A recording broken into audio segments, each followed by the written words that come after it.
Bueno, chicos, vamos a hablar un poquito del BIRATS, de ecografía y mamografía. Saqué algunas cosas que bueno, para hacerlo un poquito más corto, lo que ya está grabada la clase, y puse algunas cosas de lo nuevo. Supuestamente el año que viene tendría que aparecer una actualización del BIRATS.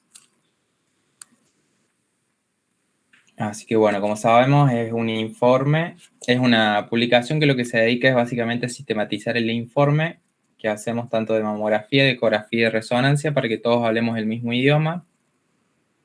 Está consensuado tanto como clínicos, como mastólogos, como los cirujanos, los oncólogos, para que todos hablemos el mismo idioma, tanto lo que nosotros encontramos como la conducta que sugerimos nosotros. Vamos a empezar un poco por lo que es la mamografía. La mamografía es la única técnica que ha demostrado reducir la mortalidad por cáncer, ¿sí?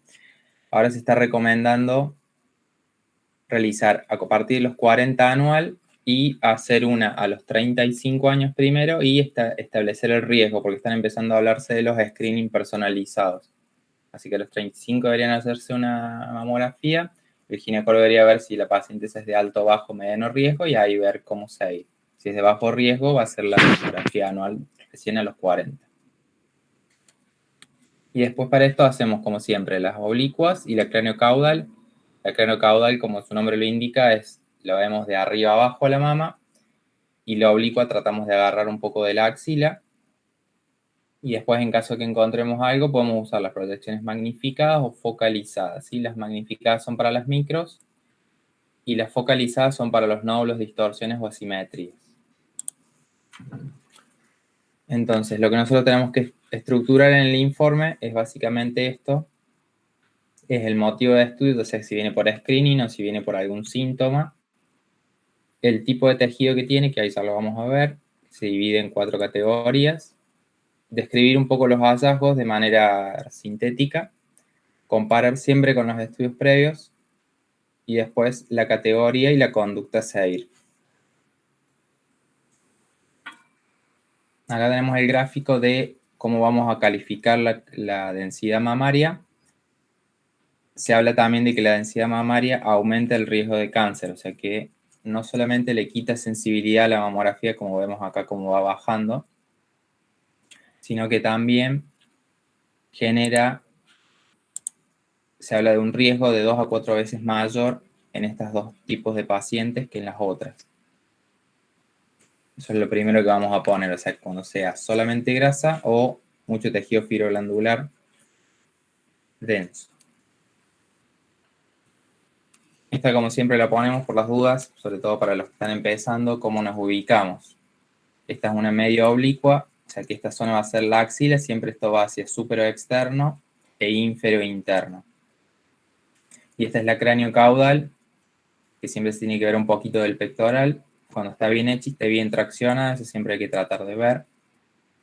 Entonces esta lesión, cuando lo vemos ahí, está hacia afuera y hacia arriba. O sea que sería ahora más 2. En caso de ver una hora 3, por ejemplo, esta lesión la deberíamos ver un poquito más abajo en la oblicua, mientras que en la craneocaudal seguiría estando ahí porque sería externa. ¿Sí? Entonces dividimos ahí el peso. Más o menos nos da, esta parte sería lo arriba y externo, esta parte sería todo lo externo y esto lo interno.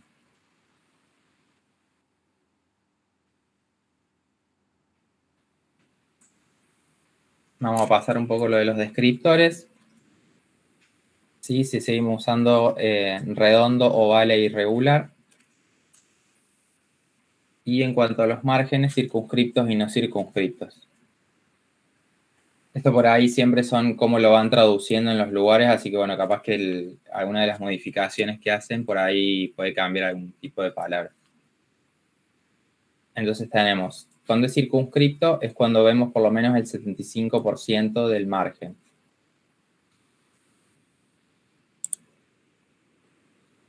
Se fue. Después tenemos oscurecido, cuando es lo opuesto, cuando el margen está oscurecido por el tejido fibroglandular. Microlobulado es cuando es como una nubecita, si bien es medio sutil, se ven como pequeñas lobulaciones en todo el nódulo. Y el indistinto es cuando, pese a que no hay tejido fibroglandular que lo rodee, no lo podemos delimitar también al nódulo. Y el espiculado es, bueno, cuando tiene las espículas, ¿no es cierto? Después tenemos las densidades, que también tenemos que decir, o sea que el nódulo si es redondo, dijimos que tenemos que decir los márgenes, tenemos que decir la densidad. Siempre una densidad menor se va a asociar a algo de contenido lipídico, que es como lo más común, digamos, así que debería tener un poquito menos de sospecha. Y después vamos a las calcificaciones. Las calcificaciones es como lo más importante, pues para lo que está más hecha la mamografía es para lo que tenemos mejor contraste. Y tenemos las benignas. Estas son todas un resumen de todas las benignas que vamos a encontrar, las de la piel, las distróficas, que en general son postquirúrgicas, las redondas, las vasculares, que estas aparecen más en mujeres añosas. Acá tenemos uno de los descriptores que intentan cambiar, que antes les decíamos en popcorn, ahora se dice gruesas. Después tenemos en vara, que estas son secreciones adentro de los conductos. Y después las de leche cálcica, que antes se le decía leche cálcica, ahora habría que decirles en capas. Después tenemos las en sutura y las de sutura, perdón, las de hilos de sutura y los anillos. ¿Sí? Esto es para lo que veamos cómo se deposita. Entonces es típicamente benigna esta cuando veamos en la craneocaudal, vemos desde arriba ese depósito de calcio y en la medio oblicua o en una lateral estricta cuando lo magnifiquemos vemos esta semiluna y eso sería en capas nuevas, digamos. Después las de la piel tienen un centro radiolúcido y deberíamos lograr demostrarlas en una proyección tangential. No siempre sucede, pero bueno, ahora con la tomosíntesis o al realizar la magnificada nos podemos dar una idea más o menos de dónde están. Y bueno, después las vasculares que son de los vasos.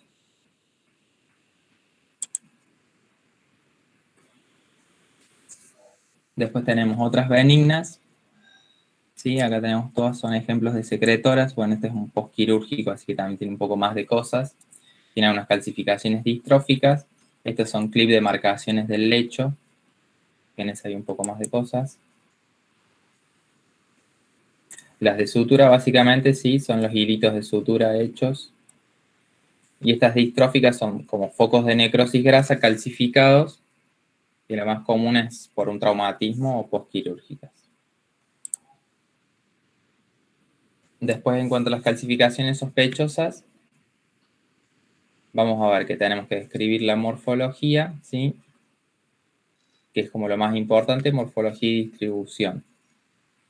Tenemos las amorfas, finas pleomórficas, las heterogéneas, las lineares y lineares ramificadas. Todas estas tienen su grado de sospecha y en general hay que biopsiarlas, ¿sí?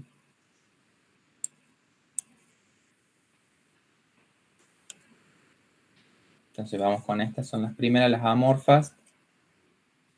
Son bien chiquititas, a veces no podemos delimitar bien los bordes. Son, en general, cuando son difusas suelen ser benignas, pero cuando están agrupadas o tienen alguna forma segmentaria, o sea, cuando van hacia el pezón, ahí ya lo vamos a ver, son más sospechosas, ¿sí? El valor predictivo igual es de un 20%, ¿sí? O sea que acuérdense siempre que el BIRAD biopsia con un grado bajo de sospecha, dependiendo cómo lo querramos ver, ¿sí? Esto supone que nosotros si encontramos algo de esto, lo tenemos que constatar en el informe, le ponemos un 0 y le hacemos siempre una proyección magnificada para caracterizarlas un poco mejor a las micros. Después tenemos estas que son las groseras heterogéneas. Básicamente lo que las diferencia es que son mucho más grandes y más definidas, pero un poquito más pequeñas que las distróficas. En general, cuando se agrupan es un valor predictivo del 15%. Y estas, las finas pleomórficas, son como unas intermedias entre las amorfas y las heterogéneas, tienen bordes más nítidos pero siguen siendo menores de 0,5 y el valor predictivo positivo al biopsiarla es del 29%. En estas, por ejemplo, tenemos una distribución que va yendo hacia el pezón, y se lo podemos describir como segmentaria, y estas son como agrupadas, ¿sí? Entonces vamos a decir que son microcalcificaciones agrupadas en un área de tanto por tanto, describimos la ubicación, y bueno, le sugerimos la biopsia, ¿sí? Estas son las de, una de las de más sospecha. Y después tenemos las lineales, ¿sí? Las lineales también son chiquititas, miden menos de 5%, y vemos, ¿sí? Son bien finitas. Y estas sí tienen, cuando son lineales ramificadas, tienen un valor predictivo del 70%, ¿sí? Eso sería necrosis depositada dentro de los ductos.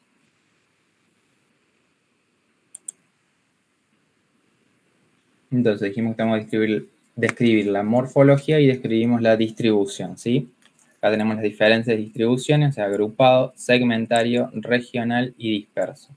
Vamos a empezar con la más benigna de todas, digamos, que es la dispersa, ¿sí? Esto tiene que ser, en general cuando son benignas, son bilaterales y dispersas. Entonces no le damos mucha bola, describimos que tiene calcificaciones. Si queremos podemos poner puntiformes redondeadas, puntiformes homogéneas, como para ponerle algo, y le ponemos PIRAT 2. Después tenemos una distribución regional. La distribución regional es un poquito más grande que los grupos. Esa es la que lo diferencia. Si encontramos esto, aunque sea un valor predictivo del 25%, o sea que tendría que ir a biopsia igual. Después las agrupadas, que es lo que vemos más frecuentemente. En general vemos en pequeños grupos, ¿sí? No necesariamente se dirigen, no tienen ningún vértice ni nada. Son las que tenemos que magnificar y las llevamos a biopsia igual, sobre todo si son nuevas. Y en caso de que tengan, a su vez sean lineales, tienen un valor predictivo de 68%. O sea, son muy sugestivas de que hay algo que está creciendo ahí. Después tenemos las segmentarias, que son como las clásicas, que es la que va hacia el vértice al pezón. Y la sospecha de malignidad es 62%, ¿sí? Estas en general, si bien a veces pueden ser homogéneas, las homogéneas a veces también van a biopsia, sobre todo por el tipo de distribución que tienen, ¿sí? Acá tenemos otras que son como fines, son pleomórficas estas, y van con el vértice hacia el pezón.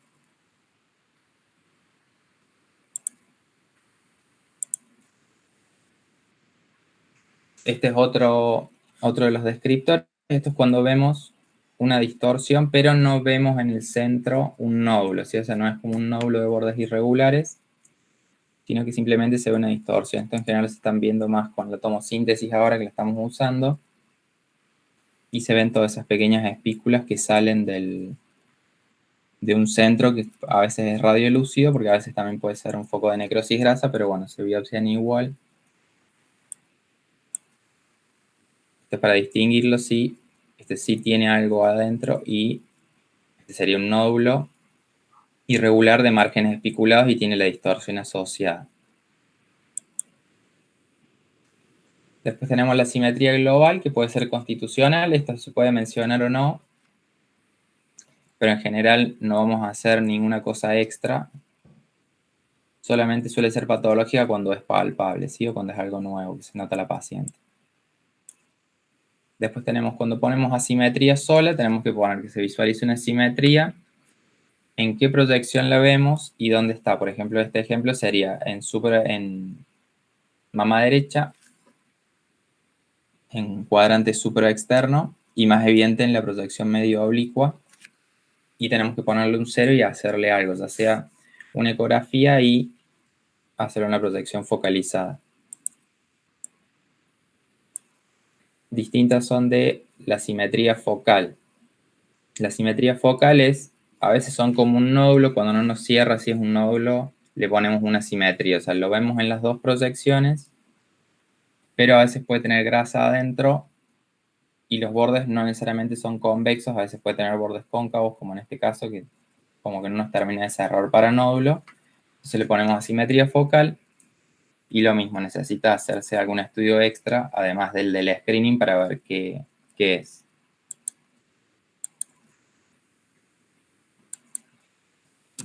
Y después tenemos esta que es la de mayor sospecha, que es la simetría en desarrollo.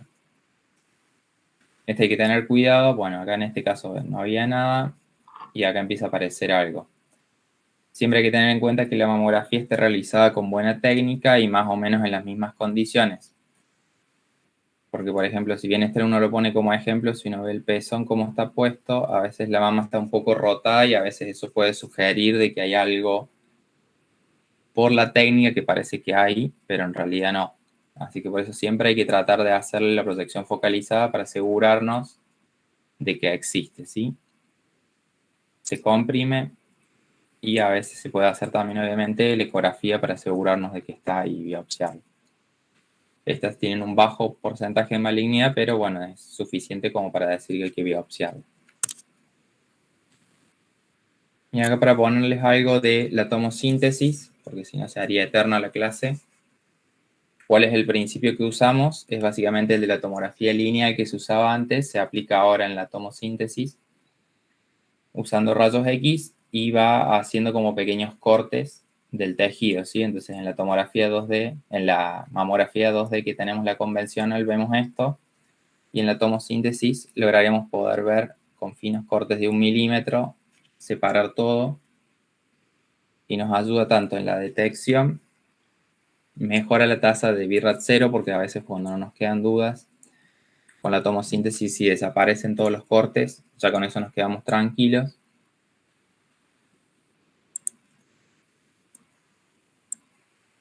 Y bueno, ahora con todo eso, tenemos que ver qué le ponemos a todo esto. Si son hallazgos, si es un hallazgo benigno, a veces los hallazgos benignos dice el BIRAT que no necesariamente los tenemos que describir, así que le podemos poner un BIRAT 1 en caso que no hayamos puesto nada en el informe.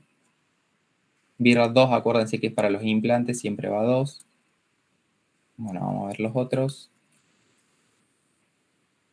El BIRAT 3 lo usamos en general para un nódulo circunscripto no calcificado, una simetría focal que persiste pero que no nos parece sospechosa. A veces podemos elegir controlarla, no necesariamente tenemos que biopsiar todas.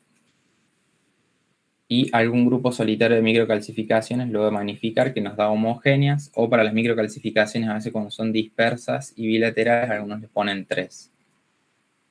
El seguimiento es el primero a los 6 meses, el segundo a los 12 meses, o sea, el normal, digamos, y después el tercer control es al año, ¿sí? Esto es lo que dicen en general acá es cada 6 meses, si bien no es lo ideal, quedó como que era más fácil así cada 6 meses decirle a la paciente y chao.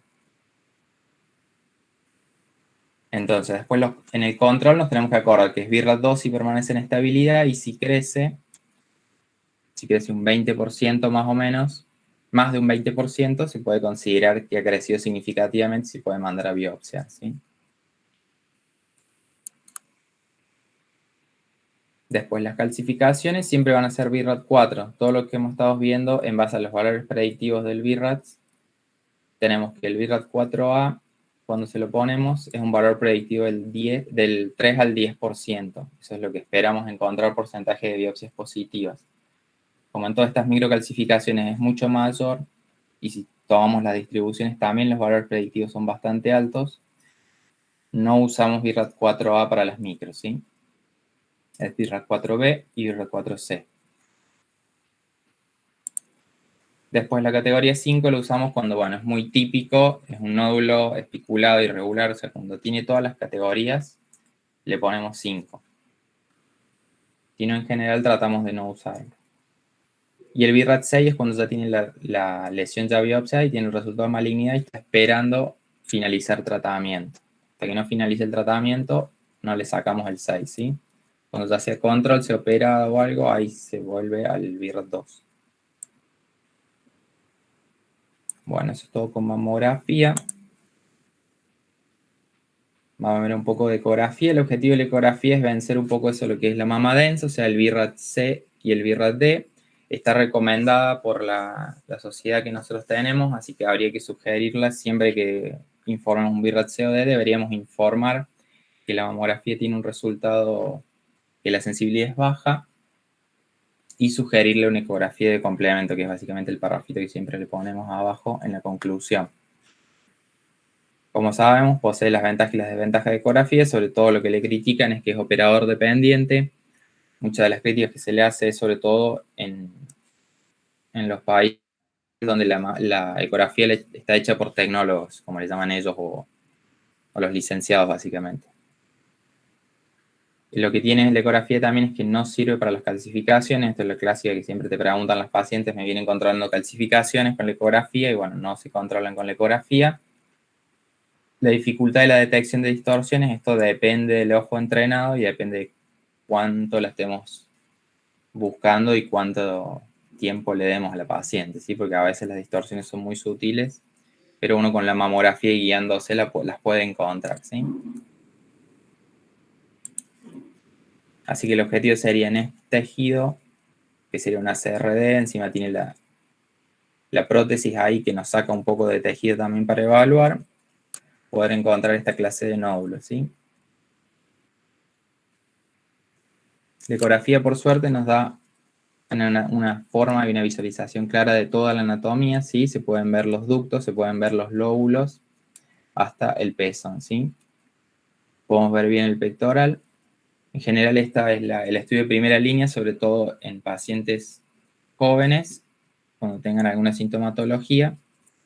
Y hay que distinguirla en general, sobre todo los que está el programa de screening, en el lugar donde está el programa de screening bien establecido, hay una ecografía que le llaman diagnóstica y una ecografía que le llaman de screening. La ecografía diagnóstica es cuando viene por algo en particular, ellos le ponen ecografía diagnóstica, entonces que va a buscar algo específicamente. Y la de screening es la que uno hace por las dudas para ver si encontramos o no encontramos algo. Acá el objetivo sería estructurar igual el informe, poner el motivo de estudio, el tipo de tejido, que si bien en este no nos cambia la sensibilidad y la especificidad como es en la mamografía, pero hay que ponerlo. Los hallazgos, que es lo que vamos a ir viendo, siempre compararlos con los estudios previos. En este caso, si tenemos mamografía, tenemos que tratar también de hacer un informe unificado, la categoría y la conducta a seguir. Entonces, tratamos de escribir acá se me escapa un 0. Cuando es homogéneamente graso, cuando es homogéneo fibroglandular el tejido o cuando es heterogéneo, o sea que alterna las capas de grasa con las capas de tejido. Esto, como les digo, no cambia la sensibilidad de la ecografía. Después de los márgenes, lo mismo vamos a ir describiendo. La morfología, siempre que sea ovalada, es mucho mejor. La redonda, como tiene los dos ejes simétricos, por ahí puede ser interpretado como que es un grado un poquito mayor de sospecha, y bueno, el irregular, ¿sí? Cuando no lo... Después acá se le suma, que en la mamografía no lo ponemos, paralelo y antiparalelo. Entonces tenemos que decir, es un nódulo ovalado con eje paralelo a la piel, ¿sí? O antiparalelo como este, que es uno de los signos que tiene un valor predictivo de 78% en caso de biopsia, ¿sí? Así que habría que mandarlo directamente a un BIRAT 4. Después los márgenes tenemos circunscriptos y no circunscriptos. Esta es otra de las cosas que es lo más certero para definir, ¿sí? Si el nódulo es benigno o es maligno. Acá tenemos algunos ejemplos. Se vuelve a repetir el de microlobulado y se agrega este de angulado cuando tienen estos bordes así. Y el espiculado cuando es todo difuso, ¿sí? Ahí ya después vamos a ver, hay otro de los descriptores nuevos. La ecogenicidad, como siempre, anecogénico e hiperecogénico, puede ser complejo cuando tiene ecos adentro, o heterogéneo. El isocogénico, estos son los que nos dan más dolor de cabeza para encontrarlos, a veces se ven en la mamografía y en el screening ecográfico se nos pasa por alto, entonces después tenemos que volver a ver si existe, y es cuando son así estos nódulos, así que por ahí uno los pasa por alto si uno no está prestando atención, y no significa que vayan a ser necesariamente benignos, pero bueno, hay que buscarlos sobre todo cuando son nuevos.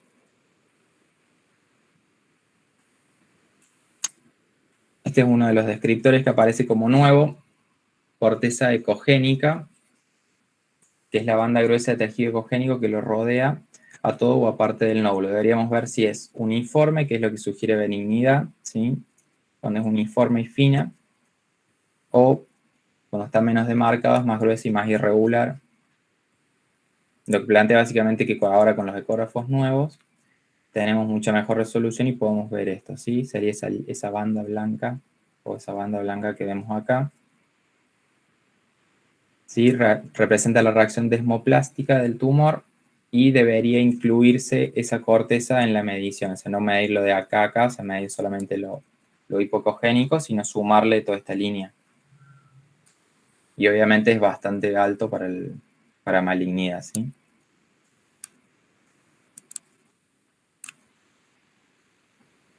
Después tenemos los hallazgos acústicos posteriores, que entonces es otra de las cosas que tenemos que sumarle, además de la forma, del margen o de la ecogenicidad, le podemos poner al nódulo si no tiene hallazgos, si tiene el refuerzo, como en general son los quistes, cuando es combinado y directamente cuando tiene atenuación, que siempre son las cosas más sospechosas.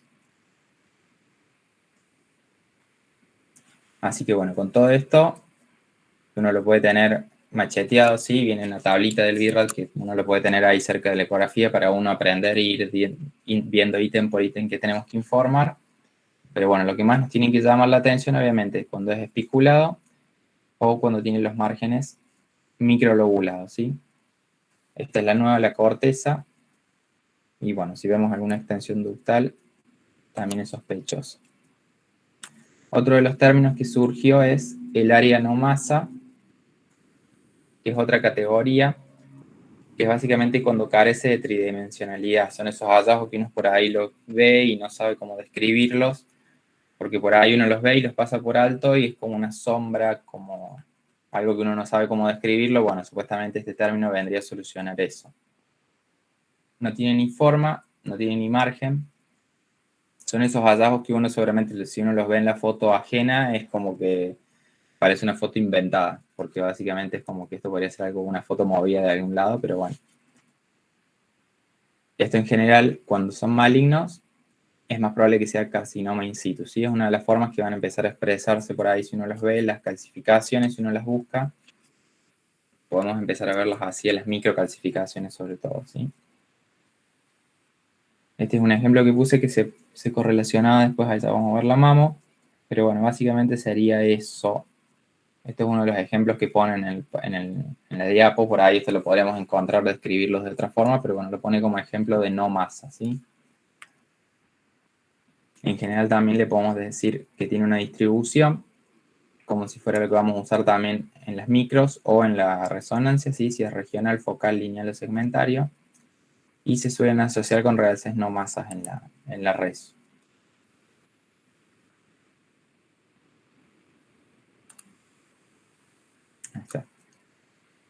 Esta vez es muy sutil, pero bueno, se correlacionaba con este grupo de microcalcificaciones que teníamos ahí en unión de cuadrantes inferiores, ¿sí? Esta zona y esta es una paciente que tuvimos que, bueno, parece un buen ejemplo de realce no más, de hallazgo no masa, ¿sí?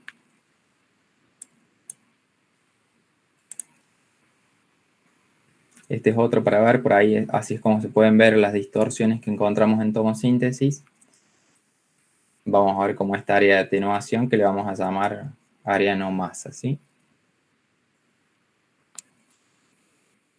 Después, las calcificaciones, para poner algún ejemplo, pueden ser intranodulares, como el firoadenoma en involución, que este es el típico, y después estas cuando son microcalcificaciones adentro de un ducto, que siempre que hablemos de microcalcificaciones traten de tener la mamografía, porque a veces se ven estos ecos adentro de un nódulo, y si bien es maligno, uno le dice calcificación y después ve la mamo y en la mamo está limpio, o sea que no siempre lo que brilla sí es calcio. Y después, bueno, cuando están aisladas o si podemos ver adentro del ducto, ¿sí? Y después para terminar, algunos hallazgos asociados que es básicamente más de lo que veníamos hablando, ¿sí? La distorsión de la arquitectura lo podemos describir como un hallazgo solo cuando no vemos el nódulo o asociado a un nódulo. Cuando vemos el nódulo, le describimos que tiene los márgenes irregulares y que tiene distorsión arquitectural asociada. Eso le da un mayor valor todavía y un mayor grado de sospecha, ¿sí? Es como tracciona el tejido, ¿sí?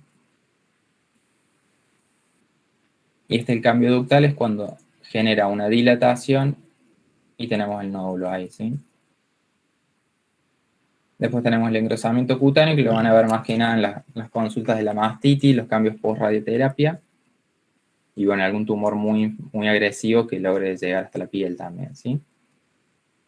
Y después tenemos las retracciones, cuando agarra la piel ahí y la lleva hacia atrás. El edema que se ve igual que todos lados, que en la piel, que en los miembros inferiores, esto siempre es igual. La vascularización, que puede estar ausente, puede ser periférica, anular o interna, que siempre le eleva el grado de sospecha. Y después con todo esto, vamos a ver si comparar siempre con estudios previos, sobre todo si tenía cosas antes la paciente. Si tiene muchos nódulos, vamos a tener que tratar de verlos más o menos que coincidan. En general, cuando tienen muchos nódulos la paciente, sobre todo si son bilaterales, tienden a ser benignos. Pero bueno, hay que tratar de ver esto, ¿sí? Porque pueden crecer los nódulos, pero si es más del 20, hay que tratar de sugerir la biopsia, ¿sí? Pero puede crecer el fibroadenoma de un control a otro un poquito. No tiene que ser tanto, ¿sí? Después acordarse siempre de los informes combinados, sobre todo cuando hacemos el de la eco, si tenemos una mamo previa o algo, tratar siempre de correlacionar, ¿sí? Si la ecografía venía a responder una pregunta que surgió en la mamografía, tratar de aclararla en algún lado, no solamente hacer el informe típico, cosa de que el médico se quede tranquilo de que buscamos la mamo y que lo vimos, porque supuestamente si uno no lo pone es como si no lo hubiera revisado, o sea, si uno no pone reviseles con estudio previo, se supone que es como diciendo no, ni lo viste. Así que siempre agregar ese parrafito cuando se controla un nódulo, o por ahí que uno ve un nódulo en mamografía y le pide una ecografía, bueno, si eso no lo llegamos a ver, o si lo vemos y vemos que está tejido, entonces poner que se correlaciona una cosa con la otra, para tratar de, bueno, de darle la información necesaria al médico que está tratando a la paciente. Entonces, este es un ejemplo. Si tenemos el nódulo, le hacemos la ecografía. Puede ser un 2, que es un quiste simple. En caso de que sea un quiste muy sintomático, la recomendación puede variar y le podemos sugerir sugerimos drenaje terapéutico. Eso básicamente simplemente cuando les duele un quiste en particular, en algunas mamas que se genera uno muy rápido, por ahí duele, entonces se puede evacuar para generarle un poquito más de alivio a la paciente. Si encontramos un nódulo, le vamos a poner un BIRAT 3, es una lesión sólida, ¿sí? De márgenes circunscritos y con eje paralelo a la piel. O podemos encontrar algún quiste complejo o algún nódulo sólido, que si bien los bordes los podríamos haber visto por mamografía, a veces se ven mejor por eco y se pueden ver microlobulados y bueno, hay que mandarlo a biopsia. Después, todos estos son nódulos benignos. Lo que nos tenemos que acordar más que nada es que existen estos amartomas o fibroadenolipomas que se ven muy parecidos al tejido mamario y por ahí pueden ser palpables. Son muy sutiles, a veces son más palpables que lo que vemos en la ecografía. Entonces eso nos hace quedar un poco tranquilos de que, bueno, está ahí, sí tiene un poco de grasa y tiene un poco de tejido mamario. Eso dependiendo las cantidades es como le ponen el nombre, pero bueno, siempre suelen ser benignos. Los tumores filoides en general cuando son grandes y tienen un crecimiento rápido. Y esa sería la imagen del absceso, sobre todo que lo piden mucho cuando hay lactancia y mastitis, puede complicarse con esto, ¿sí?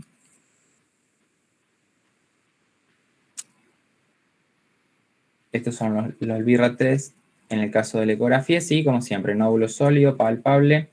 El palpable quedó como a criterio de cada médico. Antes se decía que si era palpable sí o sí era 4, ahora ya no necesariamente. Los microquistes agrupados también sigue estando eso. Queda una probabilidad súper baja, pero bueno, le ponen BIRAT 3 igual. Tienen que ser chiquititos y todos juntos. Y después, el 3, cuando vemos una necrosis grasa, que es lo que vemos en la mama con una fina calcificación, pero por ahí está empezando, o sea que es un nódulo que no nos queda duda, pero tiene un centro líquido, a veces son postquirúrgicos de cáncer o postquirúrgicos de algo estético, y uno le pone 3 como para ver que va a evolucionar, y bueno, si evoluciona necrosis grasa más típica, ya se bajará a 2, ¿sí?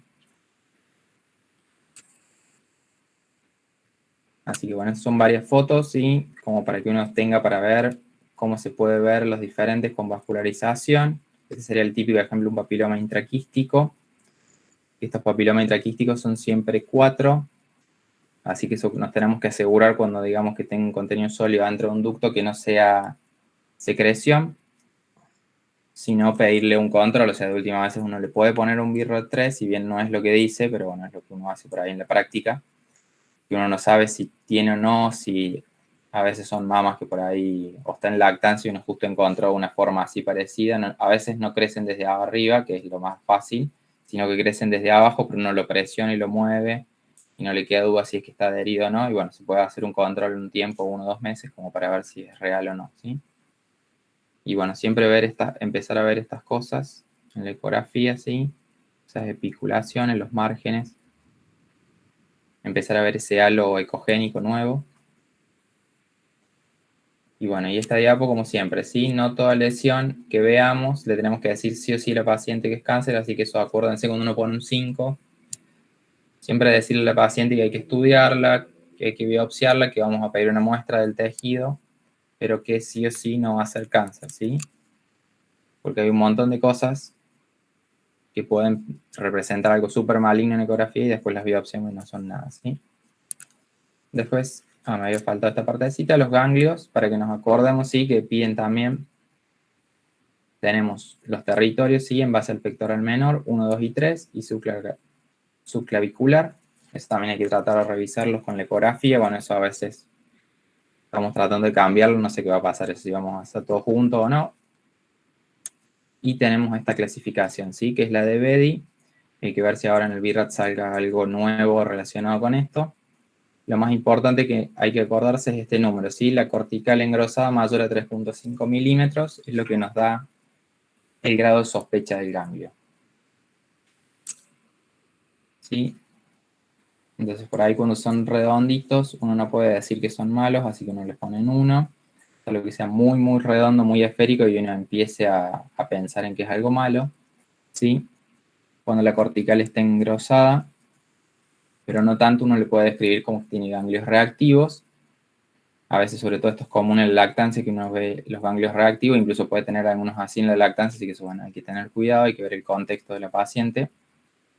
Y bueno, cuando es mayor a 3.5, uno trata de decirles que siempre va a ser sugestivo de que pueda haber algo mal, ¿sí? O hay que biopsiarlo para confirmar. Y ya este es cuando pierden el hilio graso y se forman, es grande y bueno, tiene aumentado el diámetro también, el diámetro transverso. Y hacer un comentario en esto de la silicona libre, porque si bien no vemos nada, en estos dos casos le tenemos que poner BIRRAT 2, ¿sí? Si bien no vemos nada y le puede tener algo y no lo vamos a ver, hay que poner eso y hay que poner en la recomendación que hay que recomendar la resonancia para asegurarnos, ¿sí?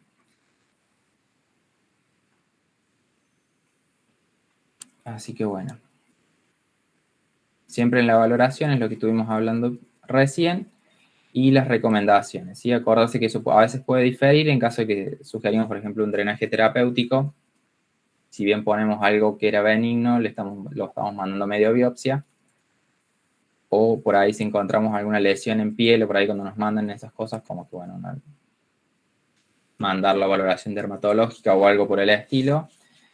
Y bueno, si no biopsia, vigilancia que será el BIRROT 3 o el tamizaje, ¿sí? Eso hay que tratar de empezar a ponerlo en los informes de ecografía también, ¿sí? Así que bueno, eso es todo.